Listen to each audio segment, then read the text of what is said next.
सूरत शहर की पुलिस ने फिर से ब्याजखोरों पर नजरें फेर लीं। कापोद्रा पुलिस ने 5 ब्याजखोरों को गिरफ्तार किया। ब्याज पर रुपये उधार देने का कार्य अवैध रूप से किया जाता था। कापोद्रा पुलिस ने ब्याज पर दिए पैसों की डायरियां जब्त कीं।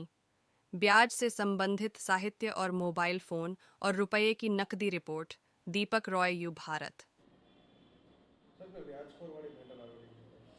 ગઈકાલે કાપોદ્રા પોલીસ સ્ટેશન દ્વારા ગેરકાયદેસર રીતે વ્યાજનો ધંધો કરતા વ્યક્તિઓ પર કાર્યવાહી કરવા માટે એક સ્પેશિયલ ડ્રાઈવનું આયોજન કરવામાં આવેલું, જે અંતર્ગત કાપોદ્રા પોલીસ સ્ટેશન વિસ્તારમાં આવેલા નાના વરાછા, ગાયત્રી સોસાયટી, બાલમુકુંદ સોસાયટી, આ બધી સોસાયટીઓમાં શાકભાજીની લારીવાળા, રિક્ષાવાળા સામાન્ય રીતે ધંધો કરતા હોય છે, જેને ઊંચા વ્યાજે ગેરકાયદેસર રીતે અને વ્યાજનું લાયસન્સ ધરાવતા ન હોવા છતાં ઊંચા વ્યાજે 5,000, 10,000, 20,000, 25,000 ઊંચા વ્યાજે દેતા અને ડેઇલી કલેક્શન કરવાની ડાયરી સાથેના આરોપીઓને પકડવા માટે ખાસ ડ્રાઈવનું આયોજન કરવામાં આવેલું, જે અંતર્ગત છેલ્લા 2 દિવસથી ખાનગી રીતે માહિતી મેળવવામાં આવી કે ક્યાં ક્યાં કઈ કઈ જગ્યાએ આ લોકો આવે છે અને આવા ગરીબ માણસોને ખોટી રીતે વ્યાજના પૈસા આપી અને હેરાન પરેશાન કરે છે. જેના અનુસંધાને કાલે કાપોદ્રા પોલીસ સ્ટેશન દ્વારા જુદી જુદી 3 ટીમો બનાવી અને જુદી જુદી જગ્યાએ નાના વરાછા, કાપોદ્રા, રૂક્ષ્મણી સોસાયટી વગેરેમાં રેડો કરી અને કુલ 5 આરોપીઓને